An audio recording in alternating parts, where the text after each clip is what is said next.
अस्सलाम वालेकुम students, welcome to CBEL concept based education learning YouTube channel. मैं हमाद अहमद आपका ट्यूटर। आज के इस लेक्चर में हम बात करेंगे बीकॉम पार्ट 1 की और इसका सब्जेक्ट है फंक्शनल इंग्लिश। तो स्टूडेंट्स आज मैं आपको फंक्शनल इंग्लिश के पेपर पैटर्न के मतलब गाइड करूंगा जो कि सप्लीमेंट्री एग्जाम 2022 है। एक्चुअल में इसको 2022 कहते हैं लेकिन ये हेल्ड 2023 के अंदर हो रहा है। तो आज के इस वीडियो में मैं आपको ये बताऊंगा कि आपने ना फंक्शनल इंग्लिश के पेपर को किस तरह अटेम्प्ट करना है, पहले कौन सा नंबर क्वेश्चन करना है, फिर आपने किस क्वेश्चन को अटेम्प्ट करना है, आपने सेक्शन 1 को किस तरह प्रिपेयर करना है, सेक्शन 2 को किस तरह प्रिपेयर करना है और इनको सोल्व कैसे करना है। तो स्टूडेंट्स ये वीडियो बहुत इंपॉर्टेंट होने वाली है। तो वीडियो को शुरू करने से पहले आप स्टूडेंट्स से ये रिक्वेस्ट है, चैनल को सब्सक्राइब करें, वीडियोस को लाइक करें और इन वीडियोस को ज्यादा से ज्यादा अपने फ्रेंड्स में शेयर करें ताकि स्टूडेंट्स आपके साथ साथ उनका भी बेनिफिट हो और ये यूट्यूब चैनल आपको इस साल बीकॉम पार्ट 2 की फुल फ्लेज पेपर प्रिपरेशन भी करवाएगा और साथ में हम आपको हर क्वेश्चन का सॉल्यूशन भी प्रोवाइड करेंगे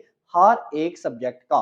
तो स्टूडेंट्स चले हम बात करते हैं सबसे पहले कि हमें बीकॉम पार्ट 1 के इस पेपर के अंदर किस तरह कौन कौन सा क्वेश्चन आएगा। और लेकिन हम इस चीज को शुरू करने से पहले मैं आपको ये बताता हूं कि मैंने इस वीडियो की डिस्क्रिप्शन के अंदर आपको ना ये जो पेपर प्रिपरेशन करवाई थी फंक्शनल इंग्लिश की उससे उसके मतलब मैंने आपको कुछ वीडियोस प्रोवाइड की थी। तो जिन स्टूडेंट्स ने ये वीडियोस नहीं देखी यानी कि जो स्टूडेंट्स इस वीडियो को पहली दफा देख रहे हैं आप स्टूडेंट्स डिस्क्रिप्शन में जाओ उन वीडियोस को जाकर देखो। और प्लस जब मैं आपको पेपर प्रिपरेशन अभी बताने लगा हूं ना स्कीम, तो आपने ना इसके अंदर भी मैं आपको बता दूंगा कि ये क्वेश्चन आपको किस तरह मिल जाएगा, डिस्क्रिप्शन के अंदर ये क्वेश्चन अवेलेबल है कि नहीं है। तो स्टूडेंट्स सबसे पहले हम बात करते हैं आपके पेपर में ना सबसे पहले होता है सेक्शन 1।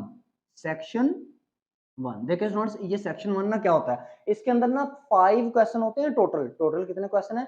5 क्वेश्चन है। तो नंबर 1 से लेकर 5 तक तमाम क्वेश्चन के अंदर पार्ट्स बने हुए हैं यानी कि ए बी सी। किसी क्वेश्चन के 2 पार्ट होंगे, किसी के 4 पार्ट होंगे, किसी के फिर 2 पार्ट होंगे, किसी के 3 पार्ट होंगे। तो हम ना बात करते हैं क्वेश्चन नंबर 1 की। आपने ना इस सेक्शन के अंदर ना क्वेश्चन नंबर 1 लाजमी अटेम्प्ट करना है। ये क्वेश्चन नंबर 1 आपके क्या है? क्वेश्चन नंबर 1 के अंदर 2 पार्ट होते हैं, एक होता है ए पार्ट और एक होता है आपके पास बी पार्ट। ए पार्ट क्या होता है? कहता है कि डेफिनेशंस लिखो, डेफिनेशंस क्या करो? अटेम्प्ट करो। और बी पार्ट के अंदर वो ना आपको सम सेंटेंसेस देता है, 4-5 सेंटेंसेस देता है और उसको कहता है कि पास्ट टेंस को कन्वर्ट करो प्रेजेंट में, प्रेजेंट को कन्वर्ट करो फ्यूचर में। तो इस तरह की तमाम चीजें वो आपसे क्या कहता है? करने को कहता है। तो ये डेफिनेशन का जो पोर्शन है ना, मैंने इंपॉर्टेंट डेफिनेशन आप स्टूडेंट्स को paper preparation scheme 2022 supplementary students के लिए मैंने करवाई थी। इस क्वेश्चन का जो लिंक है मैंने इस वीडियो की डिस्क्रिप्शन में आपको दे दिया। आप वो डिस्क्रिप्शन में जाओ, इंपॉर्टेंट डेफिनेशंस को क्या करो? उठाओ और उन्हीं इंपॉर्टेंट डेफिनेशंस को आपने याद करना है। ओके स्टूडेंट्स, तो ये आपका क्वेश्चन नंबर 1 हो गया। लेकिन जो ये बी पार्ट है ना, ये आपका टोटली बेस करता है आपके सेंटेंस के ऊपर, आपके टेंस के ऊपर। देखें अगर तो आपको पास्ट, प्रेजेंट और फ्यूचर के टेंस आते हैं ना, तो स्टूडेंट्स ये बी पार्ट आप आराम से कर पाओगे। अगर नहीं आते तो स्टूडेंट्स अभी आपका ये क्वेश्चन जो है वो प्रिपेयर नहीं होगा। लेकिन आपने क्वेश्चन नंबर 1 ही प्रिपेयर करना है। एक्चुअल में ये हमें 1 क्वेश्चन 10 मार्क्स तो हमारे जो है वो बिल्कुल एग्जैक्ट पक्के कर देता है। ठीक है ना? अब हम बात करते हैं क्वेश्चन नंबर 2 की। तो आपने क्वेश्चन नंबर 2 ही अटेम्प्ट करना है। इसमें जो ए पार्ट होता है वो कहता है change change into numbers. B part होता है वो कहता है change into genders. C part होता है वो कहता है एंटोनियम्स एंटोनियम्स या सिनोनिम्स। और डी पार्ट अगर आ जाए, वरना आता नहीं है लेकिन समटाइम अगर वो पूछ ले, तो इसमें कहता है एब्स्ट्रैक्ट नाउन। एब्स्ट्रैक्ट नाउन की वो बात करता है। ठीक है ना स्टूडेंट्स? अब देखिए चेंज इनटू जेंडर और चेंज इनटू नंबर, ये 5-5 नंबर के आते हैं। ये दोनों कितने कितने मार्क्स के आते हैं? 5-5 मार्क्स के आते हैं। तो स्टूडेंट्स ये दोनों की मैंने इंपॉर्टेंट जेंडर और इंपॉर्टेंट नंबर आपको इसी वीडियो की डिस्क्रिप्शन के अंदर मैंने इसका भी लिंक आपको प्रोवाइड कर दिया है। आप उसके ऊपर जाओ, जाकर देख लो, आपको पता चल जाएगा कि मैंने इंपॉर्टेंट नंबर्स और जेंडर क्या दिए हैं। इसके अलावा अगर हम बात करें सिनोनिम्स की, ये भी मैंने आपको इंपॉर्टेंट सिनोनिम और एंटोनियम्स आपको करवाए हुए हैं। और क्या करो, वीडियो की डिस्क्रिप्शन में जाओ, उसके अंदर आपको ये भी वीडियो मिल जाएगी। लेकिन ये जो एब्स्ट्रैक्ट नाउन है स्टूडेंट्स, ये आपको खुद से प्रिपेयर करना पड़ेगा। आपने क्या करना है? नाउन का चैप्टर लेना है। आपकी किसी भी राइटर की बुक आप ओपन कर लीजिएगा, नाउन का चैप्टर लें और उस नाउन के चैप्टर के अंदर से ना आपने ना उसको तवज्जो से पढ़ लेना। उसके अंदर आपको एब्स्ट्रैक्ट नाउन का जो टॉपिक है ना वो मिल जाएगा। तो स्टूडेंट्स ये आपका ना क्वेश्चन नंबर 2 हो गया। इसका मतलब आपने ना सेक्शन 1 में से क्वेश्चन नंबर 1 अटेम्प्ट करना है, क्वेश्चन नंबर 2 अटेम्प्ट करना है। इसके बाद आप क्या करोगे, ये एक क्वेश्चन आपको आता है, क्वेश्चन नंबर 5 आपके पास होता है। क्वेश्चन नंबर 5 तरतीब से होता है, इसका ए पार्ट होता है, वो कहता है इडियम्स मुझे बताओ। बी पार्ट होता है, वो कहता है पेयर ऑफ वर्ड्स मुझे बताओ, पेयर ऑफ वर्ड्स मुझे बताओ। अच्छा, हम ये करेंगे इडियम्स, मैंने इंपॉर्टेंट इडियम्स 10 मार्क्स के आपको आएंगे, ये मैंने दिए हुए हैं। पेयर ऑफ वर्ड्स भी इंपॉर्टेंट, मैंने इसकी भी वीडियो अपलोड की हुई है, डिस्क्रिप्शन के अंदर इन दोनों की वीडियोस के लिंक मौजूद हैं। आप क्या करें, डिस्क्रिप्शन में जाएं, जाकर आप इन लिंक्स को देख सकते हैं। तो हमने सेक्शन 1 के अंदर टोटल 5 क्वेश्चन होते हैं, हमने 3 अटेम्प्ट करने होते हैं, आप यही 3 क्वेश्चन अटेम्प्ट करोगे। हाँ, इसके अलावा अगर कोई स्टूडेंट्स ये चाहता है कि हम स्टूडेंट्स देखें सर हम देखें हमें ना आते हैं, हमें प्रेपोजिशन भी आती है, हमें आर्टिकल भी आते हैं, हम वो वाला क्वेश्चन अटेम्प्ट कर लें, तो आप कर लो। अगर कोई स्टूडेंट्स ये सोच रहा है कि सर हमें देखें हमें डायरेक्ट इनडायरेक्ट भी आते हैं और एक्टिव वाइज पैसिव वाइज भी हमें याद हो जाते हैं, हमने वो प्रिपेयर किए हुए हैं, तो आप वो वाला क्वेश्चन भी अटेम्प्ट कर सकते हो। मैं ये क्वेश्चन किन स्टूडेंट्स के लिए बता रहा हूँ, वो स्टूडेंट्स के लिए जो एवरेज है, मतलब जिनकी कुछ भी पेपर प्रिपरेशन नहीं है, वो आसानी से इस स्कीम से रिलेटेड अपनी पेपर की प्रिपरेशन कर सकते हैं। तो अब हम बात करते हैं सेक्शन नंबर 2 की। तो हमारे पेपर का दूसरा जो सेक्शन होता है वो होता है सेक्शन नंबर 2। इसके अंदर टोटल ना 3 क्वेश्चन होते हैं, आपने 3 में से 2 अटेम्प्ट करने होते हैं। जो पहला क्वेश्चन होता है ना, वो हमारी तरतीब से क्वेश्चन नंबर 6 बनता है, ठीक है ना, यानी कि पेपर की तरतीब से क्वेश्चन नंबर 6 बनता है। ये क्या होता है, ये प्राइसी का ना आपने क्वेश्चन लिखना होता है।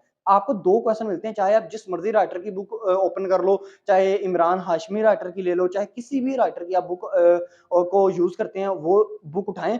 उसके अंदर से आपको 2 क्वेश्चन आएंगे, quality quality of precis, good precis, और rules of writing a precis, precis को लिखने के रूल्स, रूल्स और क्वालिटीज। स्टूडेंट्स एक बात आपको बताऊं, क्वालिटी की जगह वो वर्ड फीचर भी यूज कर सकता है, वो एलिमेंट भी यूज कर सकता है, वो कैरेक्टरिस्टिक्स भी यूज कर सकता है, वो इसके अलावा पार्ट्स ऑफ प्राइसी ये भी वो वर्ड यूज कर सकता है। मैं आपको बता रहा हूं आपको कंफ्यूज करने के लिए। तो ये टोटल 20 नंबर का क्वेश्चन होता है। तो स्टूडेंट्स ये आना ही आना है, ये पक्का क्वेश्चन आपको पेपर में आना है। आप अगर इस क्वेश्चन को अच्छी तरह प्रिपेयर करते हो ना, तो आपके मिनिमम 15 मार्क्स इसमें से आ सकते हैं, मिनिमम 15 मार्क्स, 15 टू 18 मार्क्स इसमें से आराम से आ जाते हैं। आप इस क्वेश्चन को पक्का रटा लगाओ, ताकि इस क्वेश्चन में से ज्यादा मार्क्स आए, आपकी पास होने की जो एवरेज है ना वो डिक्रीज होती जाए। अगर आप 18, 16 या 15 मार्क्स इसमें से ले लेते हो, तो पीछे आपको कितने रहते हैं, पीछे आपको सिर्फ अगर 15 ले लेते हो तो पीछे 10, 10, 20 और 5, 25 मार्क्स बस आपके बचते हैं। अब ये क्वेश्चन नंबर 6 आप करोगे सेक्शन नंबर 2 में से। अब सेक्शन नंबर 2 का जो क्वेश्चन नंबर 7 होता है ना, वो ना आपको एक पैसेज दिया होता है, पैरा दिया होता है। अब वो पैरा जो दिया होता है ना आपको, अच्छा ये जो प्राइसी और क्वालिटी और रूल्स की जो वीडियो प्राइसी है ना, इसकी मैं वीडियो मैंने अपलोड की हुई है, लिंक डिस्क्रिप्शन में अवेलेबल है, आपको देखें। 7 नंबर जो क्वेश्चन है ना, उसमें एक पैसेज दिया होता है, एक पैरा दिया होता है, 4 से 5 लाइनें होती है, एक टॉपिक बना के उसने दिया होता है। अब इसके नीचे ना उसने 3 क्वेश्चन दिए होते हैं, ऐसे 1, 2, 3 और 4 4 क्वेश्चन होते हैं।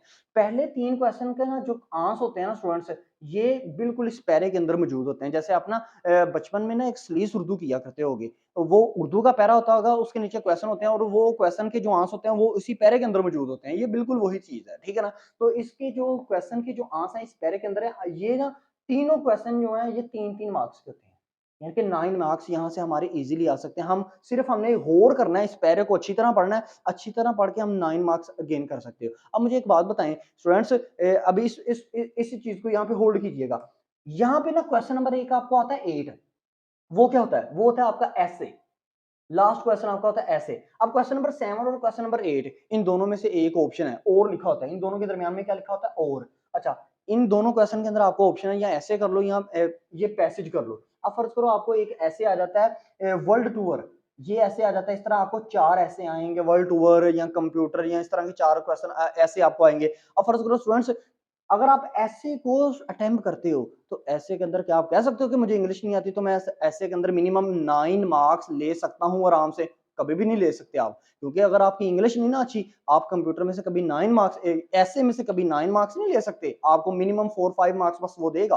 तो इसलिए आपको अच्छा क्या है, आप ऐसे के ऊपर जितनी आपने टाइम को वेस्ट करना है, आप आराम से पैसेज के ऊपर आओ। पैसेज को आपकी बुक में, जो भी बुक जिस मर्जी राइटर की आप यूज कर रहे हो, उस राइटर की बुक के अंदर ये पैसेज जो है ना, ये प्राइसी के नीचे, प्राइसी के क्वेश्चन के नीचे ही पैसेज दिए होते हैं। इस पैसेज को देखो, आराम से इस पैसेज के ऊपर फोकस करो, फोकस करोगे तो आपके 3 क्वेश्चन आराम से सोल्व हो जाते हैं। 9 मार्क्स आपके आ जाते हैं। लेकिन ये जो क्वेश्चन नंबर 4 होता है ना, इसके अंदर वो पैसेज के अंदर वो आपको क्या पूछता है? वो कहता है कि ये जो ऊपर पैरा है ना, इस पैरे को पढ़ो और इस पैरे का ना टाइटल दो। यानी कि ना इस पैरे का एक मज़मून लिखो, मज़मून मीन्स ये होता है ऐसे लिखो यानी कि इस पैरे को ना इस पैरे को हमने एक नेम देना है। इसका ऊपर टाइटल लिखना है। जैसे मिसाल के तौर पे मैं आपको एक कहानी सुनाऊँ और कहानी में आपको कोई भी सुना के कहूँ कि अब इस कहानी का एक मरकज़ी ख़्याल लिखो।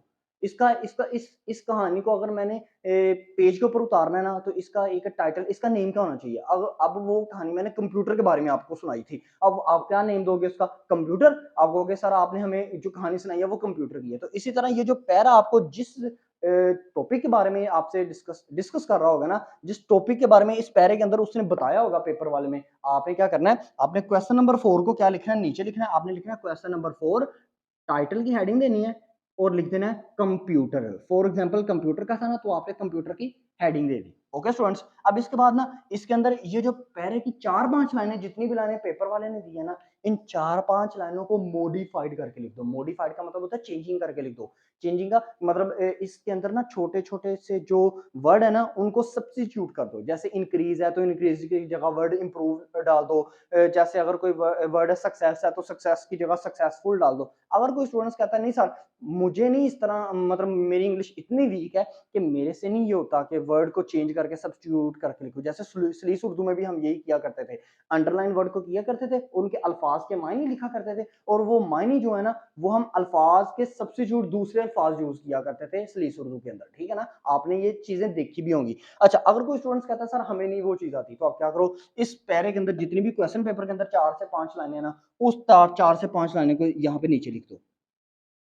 आपको और कुछ नहीं, टाइटल के आपको 2 मार्क्स होते हैं, ये याद रखिएगा बात। अगर आपने बेहतरीन टाइटल लिखा हुआ है ना, बेहतरीन टाइटल लिखा हुआ है, आपके 2 मार्क्स होते हैं। इसका मतलब है 9 और 2 11 और 9 मार्क्स आपके होते हैं ये पैरे के। अगर हमें वही बिल्कुल सेम लाइनें लिख देते हैं, तो हमें मिनिमम कुछ ना कुछ तो वो नंबर देगा ना, कोई तो नंबर देगा। चलिए हम देख लेते हैं, फर्ज़ करें हमें 2 नंबर ही वो दे दे। अब 2 और 2 4, 4 और ये 9 के 9 मार्क्स आपके, आप ये गेन कर लेते हो। अब 9 और 4 13, 13 नंबर आपके 20 में से यहाँ से आ गए।